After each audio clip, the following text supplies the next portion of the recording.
ఇద్దరు లేదా నలుగురు అంతకన్నా మన వీడియోస్ని నీట్గా చూడలేరు. స్కిప్ చేస్తేనే చూస్తారు ఎక్కువ శాతం. వాళ్ళ కోసం చెప్తున్నాను.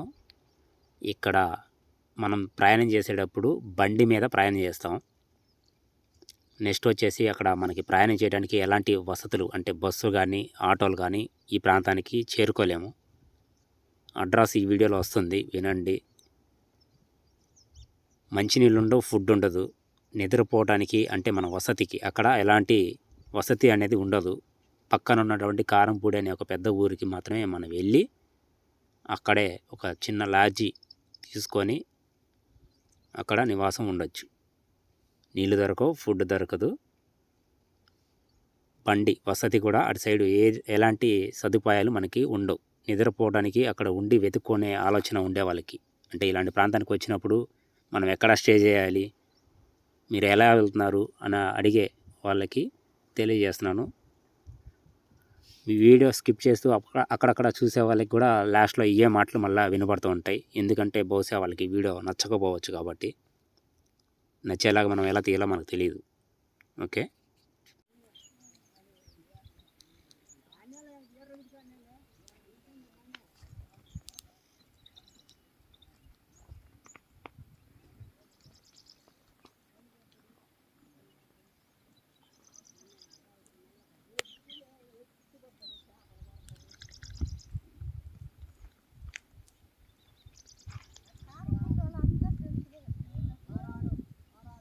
పల్నాడు జిల్లా బొల్లాపల్లి మండలం అయినపాలెం. ఓకే, ఊరు కాని ఊరు. దానికోసం ఇక్కడ దొరుకుతుందో లేదో తెలియదు. ఎంత దూరం అయినా దొరికితే వెళ్ళొచ్చు. ఇక్కడ దాకా మీరు వచ్చి టైం వేస్ట్ చేసుకోవడం ఇష్టం లేక చెప్తున్నాను. వీడియో చూడండి, చూసి ఇలాంటి ప్రాంతంలో దొరికే ఛాన్స్ ఉంటుంది అనుకుంటే ప్రయత్నం చేయండి ఆయనకి, అప్పుడు ఆలోచించండి. పల్నాడు జిల్లా కారంపూడి, అక్కడ నుంచి 20 కిలోమీటర్ దూరంలో ఈ లొకేషన్ ఉంటుంది.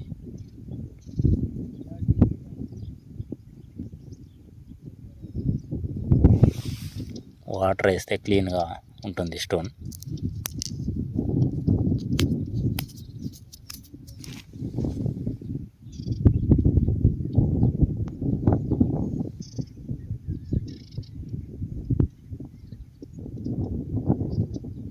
చూద్దాం వాటర్ ఏదన్నా అందుబాటులో ఉంటే.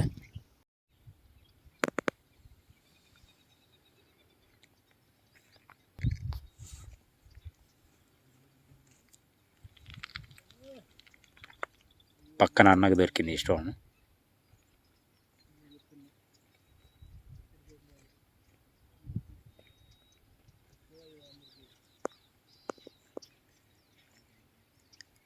ఇక్కడ దొరుకుతాయా అని ఎవరు చెప్పలేరు. ఇక్కడ దొరుకుతున్నాయని ఎవరికి తెలుసు. మనమే వెతుక్కుంటూ ఇలాంటి రాళ్ళని గుర్తించుకొని, ముఖ్యంగా కాలిపోయినటువంటి ఆనవాళ్ళని గమనించుకొని మనమే వచ్చి వెతకాలి. దొరికితే అదృష్టం, పడలేని సమయాల్లో వచ్చి వెతికితే మన అదృష్టం,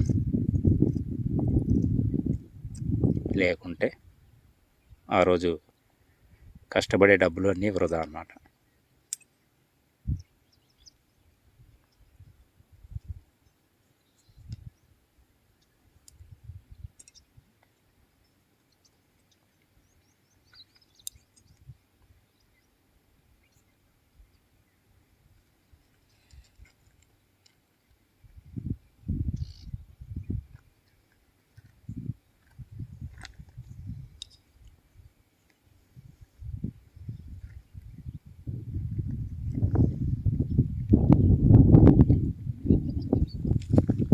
పూర్తిగా బ్లాక్ కలర్లో ఉంది, కానీ ఇది సూది ముక్కలు క్రిస్టల్ అంటాం కదా, అది పూర్తిగా బ్లాక్ కలర్లో ఉంది.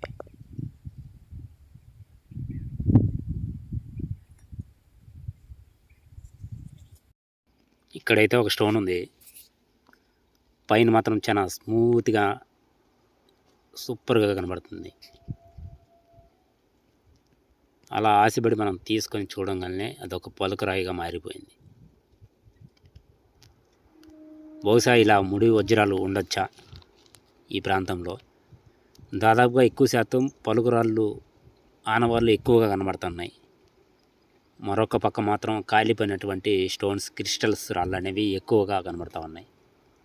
సూది ముక్కు రాళ్ళు కూడా ఆఖరికి కాలిపోయే కనబడుతున్నాయి ఈ ప్రాంతంలో. మరొక స్టోన్ ఇక్కడ దాదాపుగా ఎట్లా ఉందంటే స్టోన్ అది క్రిస్టల్ అని చెప్పలేము, పలుకురాయి అని చెప్పలేము అనమాట. ఆ విధంగా అద్భుతంగా పైన కోణాలు అయితే ఉన్నాయి. సూది ముక్కురాయి అయితే తెలిసిపోతుంది. ఒక 6 పలకలతోటి సన్నగా లెంత్గా ఉంటుంది. అది సూది ముక్కురాయి. ఇలా కూడా కొన్ని స్టోన్స్ ఎక్కువగా ఉన్నాయి. బహుశా ఇది పలుకురాళ్ళ ప్రాంతం అయి ఉండొచ్చు అనిపిస్తుంది. కానీ వీడియోలో ఈ ప్రాంతం నుంచి మరొక ప్రాంతానికి చేరుకునేటప్పుడు అంటే ఒక పొలంలోనే 4 భాగాలుగా ఉన్నాయి. అంటే ఒక అంచు ఒకలాగుంటుంది, మరొక అంచు ఒకలాగుంటుంది. గతంలో నేను ఇలాంటి పలుకురాళ్ళు ప్రాంతంలో ఇలాంటి రాళ్ళు చూసినప్పుడు ఇవే మనకి ఉపయోగపడే స్టోన్స్ అని ఎక్కువ భ్రమపడేవాడిని. చిన్నంగా ఈ ప్రాంతంలో కాలిపోయినటువంటి రాళ్ళని గుర్తించాను. దాదాపుగా ఎక్కువ వీడియోస్ చూడటం వల్ల వీటిని పలకటానికి నేను కూడా ప్రయత్నం చేస్తున్నాను కొన్ని స్టోన్స్ పేరుని. ఇలా కొన్ని ఆనవాళ్ళని మనం గుర్తించి ఈ ప్రాంతంలో వెతకొచ్చు అనే ఒక ఆలోచన చేసుకొని వీడియోని మీకు అందజేయడం జరుగుతుంది. అలా ఊరికనే వీడియో చూసి వదిలేయకుండా మా కష్టానికి కొంచెం చిన్న సపోర్ట్ లైక్ చేయండి. ఇదే కోరుకుంటాను. చుట్టూ ఈ ప్రాంతం ఎలా ఉంది అనేది కూడా ఒకసారి మనం కొన్ని ఆనవాళ్ళని మీకు వీడియో రూపంలో చూపిస్తున్నాను. ఆ కొండలు, ఆ కొండ కింద ఉన్నటువంటి పలుకురాళ్ళు, తర్వాత మనకు కావాల్సినటువంటి స్టోన్స్ దొరికే ప్రాంతంలో ఎలా ఉంటాయి, చుట్టూ ఒక ఆనవాళ్ళని మనం గుర్తించుకొని ప్లాన్ చేసుకొని వచ్చేటప్పుడు కొంచెం ఫుడ్డు, నీళ్ళు తెచ్చుకోవాలి. కాలినడకన మనం ఎక్కడికి వెళ్ళలేం. ప్రస్తుతానికి అందుబాటులో ఒక చిన్న బైక్ మీదే మనం ప్రయాణం చేయగలుగుతాం. కానీ ఈ ప్రాంతానికి రావాలంటే ఖచ్చితంగా బండి మీదనే రాగలుగుతాం. ఇక్కడైతే దాదాపుగా ఎవరిని ఏమనట్లేదు. పంట పొలాలు వేసిన జోలికి మేము వెళ్ళట్లేదు. చుట్టూ ఖాళీగా ఉన్నటువంటి బీడు భూముల్లోనే మేము వెతుకుతున్నాము. ఇక్కడ వాటర్ దొరకవు. ఇంకోటి మనం ఎక్కడ స్టే చేయాలి అనుకునేది మాత్రం కారంపూడికి వచ్చి లాడ్జీలో స్టే చేస్తాం అన్నమాట. ఇది విషయం. ఈ చుట్టుపక్కల ఎక్కడైనా మనం ఉండాలనుకున్నా కూడా ఉండలేం. ఎందుకంటే ఊరు వచ్చినప్పుడు మనం ఎక్కడ నివాసం ఉంటాం. బండి ప్రయాణం జరుగుతుంది. ఫుడ్ బయట కొనుక్కొని తీసుకెళ్తాం. మంచినీళ్ళు కూడా మనకి అందుబాటులో ఎక్కడ ఉండవు, షాపులు ఉండవు. మనం ఒకవేళ ఇలాంటి ప్రాంతానికి వచ్చి వెతుకులాట చేసి వృధాగా ఇంటికి వెళ్ళాలనుకునే ప్రతి ఒక్కరికి చెప్తున్నాను. అంటే ఈ ప్రాంతానికి వచ్చి ఇక్కడ ఏదైనా వసతి ఉంటుందేమో అని ఆలోచన చేసుకొని వచ్చే వాళ్ళకి తెలియజేస్తున్నాను. గమనించండి, ఇక్కడ ఎలాంటి వసతి లేదు, ఫుడ్ దొరకదు. నేనైతే బండి మీద జర్నీ చేస్తున్నాను. మనం దాదాపుగా 180 కిలోమీటర్లు జర్నీ చేయాల్సి వస్తుంది ఈ ప్రాంతానికి వచ్చినప్పుడు. ఇలాంటి కాలిపోయినటువంటి ఆనవాళ్ళని, స్టోన్స్ని, మనకు కావాల్సినటువంటి తెల్ల పలుకురాలను గుర్తించి మనమే ఒక ప్రాంతానికి చేరుకొని వచ్చి వెతుకుతుంటాం. 180 కిలోమీటర్లైనా మనకు కావాల్సిన స్టోన్ ఏ ప్రాంతంకు ఉన్నా కూడా 300 నుంచైనా ఇంకా అంతకు మించైనా ఎక్కువ ప్రయాణం చేయడానికి ఇష్టపడుతుంటాం. అలాంటి ప్రయాణాలు చేసి వచ్చే వాళ్ళకి మీకు వస్తుంటే బండి తీసుకొచ్చుకొని ప్రయాణం చేయొచ్చు. ఇక్కడైతే నీళ్లు దొరకవు, ఫుడ్ దొరకదు. ఇక్కడైతే ప్రజెంటు అక్కడక్కడ మిరప తోటలు అయితే వేస్తున్నారు. అలాంటి ప్రాంతం జోలికి వెళ్ళకుండా పక్కన ఉన్నటువంటి ఖాళీ బిడిములు వెతకండి.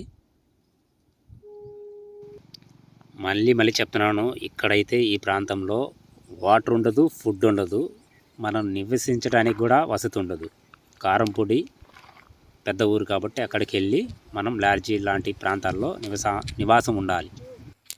ఎక్కువ శాతం ఇలాంటి బ్లాక్ స్టోన్స్ ఎక్కువ ఉన్నాయి. ఇవి దాదాపుగా క్రిస్టల్ గ్లాస్ కోటింగ్ చాలా తక్కువ మోతాదులో ఉంది. బ్లాక్ మాత్రం ఎక్కువ ఉంది ఫ్రెండ్స్. ఈ స్టోన్స్ మాత్రం వేస్ట్ కాదు, ఇలా వేస్ట్ అనుకుంటే తర్వాత పారేయచ్చు. ఈ ప్రాంతంలో ఎక్కువగా ఉన్నాయి, చాలా ఎక్కువ ఉన్నాయి. చూపించేది నిజంగానే పిక్చర్ వాళ్ళు అయ్యి ఉండొచ్చు, కానీ ఇప్పుడు చూపించబోయే స్టోన్ చూస్తే మీకే ఆశ్చర్యంగా ఉంటుంది. కనబడుతుంది కదా ఒక ఆకారం. ఇప్పుడు చూడండి, సూదిముక్కరాయిలో గ్లాస్ కోటింగ్. మామూలుగా అయితే సూదిముక్కరాయి అనేది క్లియర్గా ఇలా చూస్తే అర్థమవుతుంది, కానీ ఇప్పుడు చూస్తే దీన్ని అసలు గుర్తించడం కూడా వల్ల కాదనమాట. అంతా పర్ఫెక్ట్గా ఉంది. ఈ స్టోన్ కాలిపోయినటువంటి ఆనవాళ్ళు చాలా ఎక్కువగా ఉన్నాయి. మరి దొరుకుతుందా లేదా అనేది మీకు తెలిస్తే మెసేజ్ చేయండి. ఈ మెసేజ్ ద్వారా మీకు లొకేషన్ పంపిస్తాను. మేము తిరిగి నష్టపోవడం ఒక ఎత్తు అయితే, మళ్ళీ ఈ లొకేషన్లు అడిగి ఈ ప్రాంతానికి వచ్చి మీరు తిరిగి నష్టపోవటం మరొక ఎత్తు అవుతుంది ఖచ్చితంగా. ఎందుకంటే ఇక్కడ దొరుకుతుందని దొరకదని ఎవరు చెప్పలేరు కూడా. మనకై మనమే వీడియోస్ చూసి ఉపయోగపడుతుంది అనుకుంటే లైక్ చేసి సేవ్ చేసుకోండి, షేర్ చేయండి. దగ్గరలో ఉండే ప్రాంతం ఉండే వాళ్ళతోటి ఈ ప్రాంతంలో దొరికే ఛాన్స్ ఉందా, ఇలాంటి రాళ్ళల్లో రంధ్రాలు, లావా యొక్క స్టోన్స్, కాలిపోయినటువంటి స్టోన్స్ లాగా కనబడతా ఉన్నాయి. సూదిముక్కరాలలో అధికంగా లావా యొక్క మరకలు అయితే దండిగా కనబడతా ఉన్నాయి. ప్రాంతం అయితే ఇలా ఉంది దోస్తో. మీకు దొరికే ఛాన్స్ ఉంది అనుకుంటేనే ప్రయత్నం చేయండి. అలాంటి వాళ్ళు మాత్రమే ఈ వీడియో చూడటానికి ఇష్టపడండి, లైక్ చేయండి. పల్నాడు జిల్లా కారంపూడి దాటుకొని 20 కిలోమీటర్ల లోపలికి వచ్చాం. ఊరి పేరు నాకు తెలియదు, నిజంగానే తెలియదు. నేను వీడియో పైన వచ్చే ఒక నేమ్స్ రాశారు కదా, డైమండ్ హంటింగ్ అని, అక్కడ ఈ ఊరు ప్రాంతాన్ని పేరుని నేను చెప్పగలుగుతాను. ఎందుకంటే కారంపూడి నుంచి లోపలికి దాదాపుగా చాలా దూరం అయితే వచ్చాం మనం. ఇది ఏ ఊరు అన్నది నన్ను తీసుకొచ్చిన అన్నకు తప్ప నాకు తెలియదు. అన్న వాళ్ళు కొంచెం లోపలికి వెళ్ళారు. మనం ఏంటంటే కొంచెం ఈ వీడియో ఒకటి చేస్తూ వాళ్ళందరికీ దూరం అయిపోయాను. వాళ్ళు అయితే చాలా దూరం వెళ్ళిపోయారు. స్టోన్స్ అయితే వీటి గురించి చెప్పగలిగేంత ఇది లేదు మన కాడ. చూసి వీడియోలో మీరే ఓకే ఛాన్స్ ఉంది అనుకుంటేనే ఫాలో అవ్వండి. మొత్తం పలుకురాళ్ళు ఎక్కువ ఉన్నాయి. దొరుకుతుందా ఇలాంటి ప్రాంతంలో? దూరం నుంచి చూసి అబ్బాబా ఏమి రాళ్ళు, ఏమి కథ, ఏంది సంగతి అన్నట్టుగా ఉంటుంది. చివరిదాకా చూసే వాళ్ళకి ధన్యవాదాలు.